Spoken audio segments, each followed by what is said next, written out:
Many of you have reached out to express your concern of why you're still dealing with Eustachian tube dysfunction and tinnitus. And I have to say, a lot of the times what my response is going to be is starting to become predictable.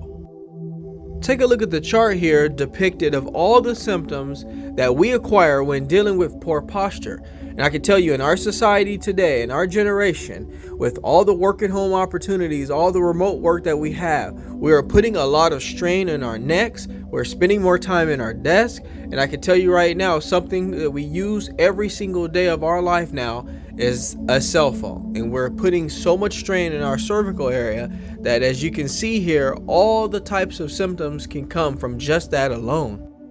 So let me just quickly blow up the chart so you can really get a good look at all the problems that come from just having poor posture. Now, if you see the cervical instability area, you will see the arrow going downwards to point to Eustachian tube dysfunction, as well as an arrow going to the vagus nerve dysfunction, and that is something that I also talk about, as well as the inner ear dysfunction. And these are all related to the same issue that we're constantly doing ourselves.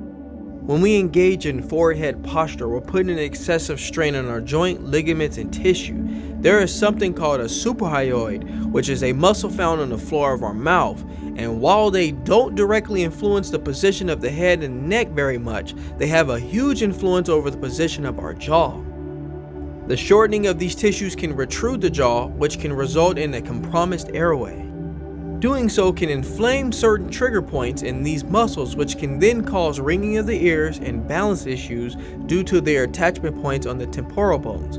Often it is crucial to get a good release in these tissues before moving on to treat larger, more powerful muscles of the neck that are directly responsible for forehead posture.